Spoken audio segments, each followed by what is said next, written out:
Hello, good evening dear students.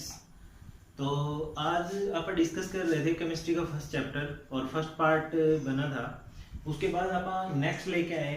अभी मैंने क्या किया कि पहले वाला जो आप डिफरेंस करने वाले थे वो मैंने पहले ही लिख लिया है ताकि लिखने में टाइम वेस्ट ना हो, क्योंकि डियर यहाँ पे ना थोड़ी नेट की प्रॉब्लम आ रही है।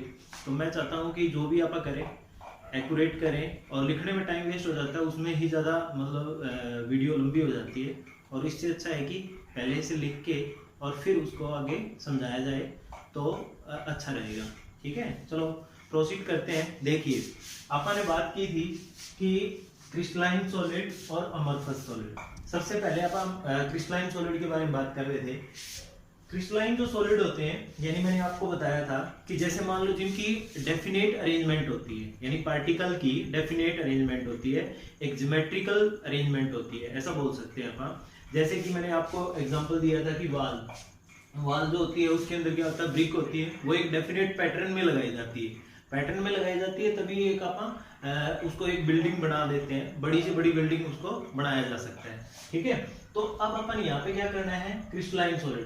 देखिए ये क्या है, एक ये आपका डेफिनेशन का भी काम करेगा और आपके ये दोनों डिफरेंस का भी काम करेगा।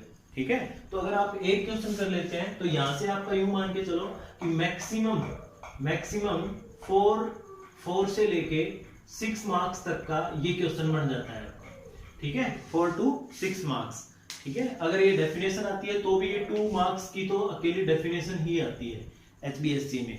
ठीक है, इवन ये CBSE में भी अच्छे मार्क्स में आ जाता है ये चैप्टर। ठीक है, वो भी आप डिस्कस करेंगे। लेकिन ये जो क्वेश्चन होता है अकॉर्डिंग टू दिस क्वेश्चन, ये बहुत इंपॉर्टेंट है अपने लिए। ठीक है, तो आप स्टार्ट करते हैं। देखिए, सबसे पहले मैंने लिखा है कि they have regular shape. Regular shape का मतलब है कि जो क्रिस्टलाइन सॉलिड होंगे ना, उनकी एक रेगुलर शेप होगी। रेगुलर का मतलब है कि जैसे आपने ईंट की बात की थी, ब्रिक की बात की थी, वो क्या है, एक रेगुलर शेप में है। ठीक है, और दूसरी साइड आप बात कर रहे हैं कि दे हैव इरेगुलर शेप। अब यहाँ पे क्या होगी, इरेगुलर शेप होगी। ठीक है, अगर आप रबड़ की बात करते हैं, इरेजर आप लोगों ने सबने देखा है, इरेजर को अगर आप काट भी दें तो उसकी क्या होती है, एक क्लीन स्मूथ नहीं आती है, यानी क्लीन कट नहीं आता है, वो उबड़ खाबड़ आएगा।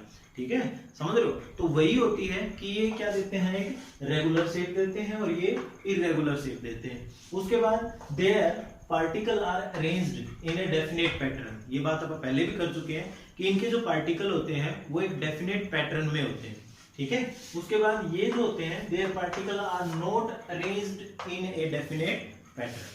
ठीक है, यानी यहाँ पे डेफिनेट अरेंजमेंट नहीं होती है। अब अगर डेफिनेट अरेंजमेंट नहीं होगी, जैसे मैं अगर आपको एग्जांपल की अगर बात करें, एग्जांपल मैं यहाँ पे लिख देता हूँ। देखिए, अब जैसे मान लो मैंने यहाँ पे ये लिखा, एक ये इस टाइप से मैंने पहले भी बताया था आपको, ये एक अरेंजमेंट है। मान लो ये आप फिक्स अरेंजमेंट की बात कर रहे हैं। अब इसमें क्या बोला कि भैया ये अरेंजमेंट में नहीं है, तो अरेंजमेंट में नहीं होंगे तो ये कुछ इस टाइप से होंगे भाई, ये इस टाइप से होंगे, ये ऐसे ऐसे अरेंजमेंट में होंगे, और इसके ऊपर मैं इधर भी रख देता हूँ, ये हो जाएगा, तो ये इस टाइप से हो जाएगा। तो ये एक अरेंजमेंट में नहीं होगी, समझ रहे हो मेरी बात। तो यानी ये क्या हो गए, ये अपने अरेंजमेंट में नहीं है।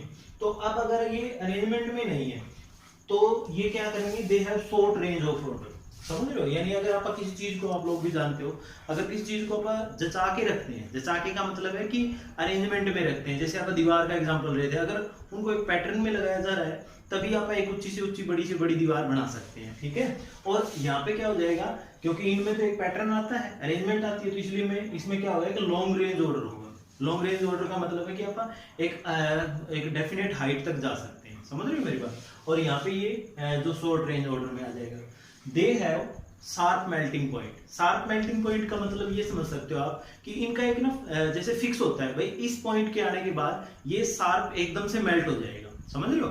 लेकिन इधर दूसरी साइड अगर आप बात करें, इनके अंदर क्या होता है, एक रेंज होती है। रेंज का मतलब है कि इस रेंज तक तो आपको जाना ही पड़ेगा, उस रेंज के बाद ही मेल्ट होना स्टार्ट करेगा। लेकिन इनका जो शार्प मेल्टिंग पॉइंट होता है, यानी एकदम से फटाक से हो जाते हैं। ठीक है, उसके बाद आता है दे आर एनाइसोट्रोपी। अब इस वर्ड की भी बात करेंगे कि एनाइसोट्रोपी क्या होता है और आइसोट्रोपी क्या होता है। ठीक है, एक बार के लिए आप याद रखो कि ये क्या होते हैं, एनाइसोट्रोपी होते हैं और ये आइसोट्रोपिक होते हैं। उसके बाद they are true solid. True solid और ये क्या होते हैं, सूडो सॉलिड होते हैं। ट्रू सॉलिड के बारे में तो आपने पहले भी पढ़ा होगा, लेकिन सूडो सॉलिड के बारे में बता देते हैं। देखो, सूडो सॉलिड जो होता है वो एक यूं मान के चलो कि जैसे आपने देखा होगा ये एक है ना लिक्विड सॉलिड होता है, ठीक है। सुडो सॉलिड को हम लिक्विड सॉलिड भी बोलते हैं। जैसे अपन जो पुराने घरों की बिल्डिंग्स होती है उनमें क्या होता है कि कुछ टाइम के बाद अगर मान लो जो जैसे 20 साल तक की बात करें अपन, 20 साल या उससे लंबी पुराने टाइम की जो बिल्डिंग्स है उनकी जो दीवारें होती हैं और दीवारों पे मतलब जो विंडोज में जो शीशे लगाए जाते हैं, ग्लास लगाए जाते हैं, उस टाइम के बाद है ना अपने ही ऑन वेट के कारण, वो वेट के खुद की ही वेट के कारण वो ना फ्लो करने लग जाते हैं। फ्लो करके और उनका जो बॉटम होता है वो बॉटम जो है वो क्या हो जाएगा, थिकर हो जाएगा। समझ रहे हो, थिकर मतलब मोटाई हो जाएगी उसकी, और ऊपर से क्या हो जाएगा, वो पतला होता जाएगा, ठीक है। तो उसी को आप क्या बोलते हैं, सूडो सॉलिड बोलते हैं। यानी सूडो सॉलिड क्या होता है कि जो अपने खुद की ही एक वेट के कारण, खुद के वेट के कारण जो क्या करे, फ्लो करे, ठीक है। उसी को आप क्या बोलते हैं, सूडो सॉलिड। ये सूडो सॉलिड, इसके ऊपर एक क्वेश्चन भी बनता है कि सूडो सॉलिड क्या होता है, और सूडो सॉलिड में आप क्रिस्टलाइन सॉलिड का यूज करते हैं, वो बात करेंगे, आप डिस्कस करेंगे उसके बारे में भी, ठीक है। उसके बाद नेक्स्ट पॉइंट आता है कि they have definite heat of fusion. यहाँ पे एक हीट ऑफ फ्यूजन का मतलब है कि अपन उसको हीट दे रहे हैं, और हीट देने के बाद अपन ने एक डेफिनेट अमाउंट में उसको हीट दी, और हीट देते ही वो अमाउंट आते ही उसका एकदम से फटाक से वो ब्रेक डाउन हो जाएगा। समझ रहे हो, यानी ब्रेक डाउन हो जाना। उसके बाद नेक्स्ट पॉइंट है अपने पास, they do not have definite heat of fusion. यानी यहाँ पे जो होगा वो डेफिनेट नहीं होगा। समझ रहे हो, यानी यहाँ पे जो डेफिनेट हीट ऑफ फ्यूजन नहीं होगा। अब एग्जांपल की बात कर लेते हैं। इसका जो एग्जांपल आएगा NaCl, जो सोडियम क्लोराइड का एग्जांपल लेते हैं आप, इसका परफेक्ट एग्जांपल है।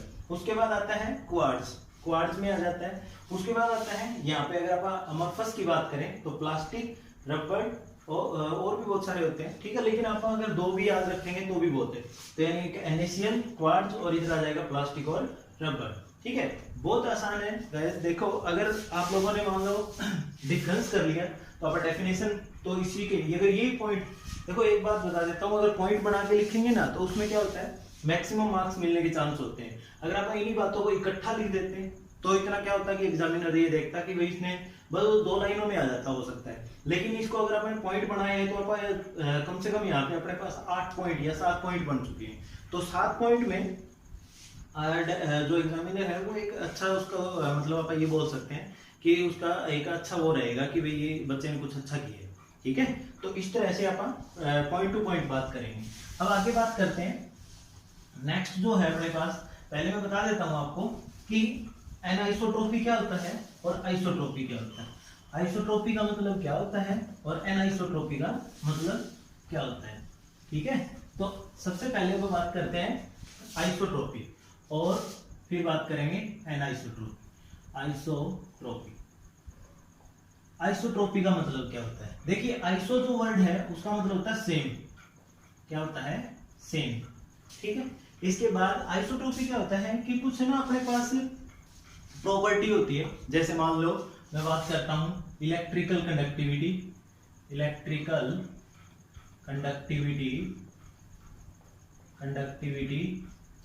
और रिफ्रैक्टिव इंडेक्स एंड आगे बोलेंगे अपन इलेक्ट्रिकल रेजिस्टेंस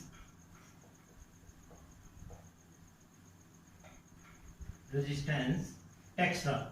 अगर इनकी प्रॉपर्टी में, अगर मान लो आइसोट्रोपी का मतलब क्या है कि इलेक्ट्रिकल कंडक्टिविटी, रिफ्रैक्टिव इंडेक्स या इलेक्ट्रिकल रेजिस्टेंस, अगर इनकी वैल्यू आती है सेम, क्या आती है, सेम इन ऑल डायरेक्शन। अगर मान लो अपन ये प्रॉपर्टी है, इन प्रॉपर्टीज की, कौन सी property, electrical conductivity, refractive index और इलेक्ट्रिकल रेजिस्टेंस, इनकी अगर सेम वैल्यू आती है ऑल डायरेक्शन में, तब तो अपन क्या बोलेंगे, आइसोट्रोपी, ठीक है। अब इसी को थोड़ा चेंज कर देते हैं, एनाइसोट्रोपी का क्या मतलब है, एनाइसोट्रोपी में क्या करेंगे अपन, यहाँ पे बस सिंपल थोड़ा सा ऐड कर देंगे। यानी एनाइसोट्रोपी का मतलब हो जाएगा इन्हीं प्रॉपर्टी में क्या है, डिफरेंट वैल्यू आए, different value in different direction, यानी अलग अलग डायरेक्शन में अलग अलग वैल्यू आए, समझ रहे हो। और यहाँ पे आप ये बोल सकते हैं कि सेम वैल्यू आए, same value in all direction, बस सिंपल सी डेफिनेशन है। अब दोबारा से बता देता हूं, देखो आइसोट्रोपी क्या होता है, इलेक्ट्रिकल कंडक्टिविटी, रिफ्रैक्टिव इंडेक्स या इलेक्ट्रिकल रेजिस्टेंस, इनकी अगर सेम वैल्यू आती है इन सभी डायरेक्शन में, मतलब ऑल डायरेक्शन। आपको पता है कि आप अगर स्पेस की बात करें तो अपने पास ये होती है, इस टाइप से आप बात करते हैं, ठीक है, ये इस टाइप से, ये एक्स एक्सिस है अपने पास, ये वाई एक्सिस है और ये जेड एक्सिस है। तो यहाँ पे क्या होता है, सबकी अगर मान लो मैं इस डायरेक्शन में भी चेक करता हूँ, इस डायरेक्शन में भी चेक करता हूँ, इसमें भी करता हूँ, तो इनमें क्या है, सेम वैल्यू है। अगर सेम वैल्यू आती है तब तो आप बोलेंगे आइसोट्रोपी, अदरवाइज अगर डिफरेंट वैल्यू आती है तीनों की तब आप बोलेंगे एनआइसोट्रोपी। ठीक है, आपको ये सिंपल मीनिंग है इसका कि आइसोट्रोपी में कौन कौन सी प्रॉपर्टी आती है, electrical conductivity, refractive index, electrical resistance, extra. ठीक है, तो यहां तक का ये है। अब इसके बाद आगे की बात करते हैं।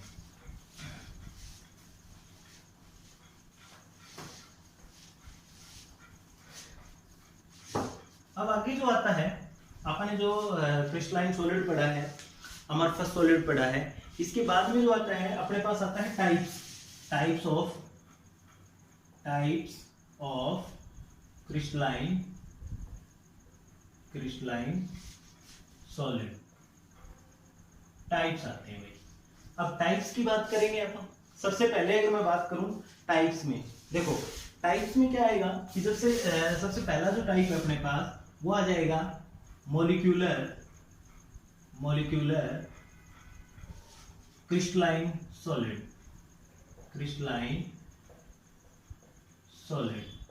ये हो जाएगा।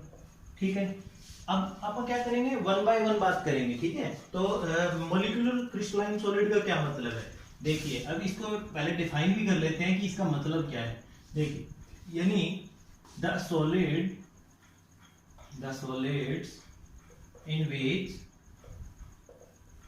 in which constituent particles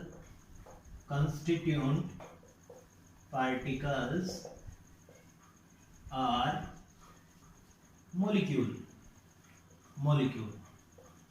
समझ गए होंगे आप, मैंने कंस्टिट्यूट वर्ड बोला है। कंस्टिट्यूट की बात आप पहले भी कर चुके हैं कि क्या होता है कि ये आयंस भी हो सकता है, ये मॉलिक्यूल भी हो सकता है, और ये क्या हो सकता है, एटम भी हो सकता है, यानी इनमें से कुछ भी हो सकता है। ठीक है, तो यहाँ पे मैंने क्या दिया, मॉलिक्यूल, यानी मॉलिक्यूलर क्रिस्टलाइन सॉलिड वो होंगे जिनके अंदर कंस्टिट्यूएंट जो पार्टिकल है वो क्या होंगे, मॉलिक्यूल होंगे। समझ रहे हो मेरी बात, यानी सिंपल सी बात है कि यहाँ पे मॉलिक्यूल होंगे। ठीक है, तो ये है अपने पास इसकी डेफिनेशन। ठीक है, सेकंड पार्ट की जो बात है वो अपन नेक्स्ट वीडियो में करेंगे। तो ये कैसे आपको लगा है, ये समझ में आया है कि नहीं आया है, ये मेरे को बताएं जरूर। ठीक है, ओके।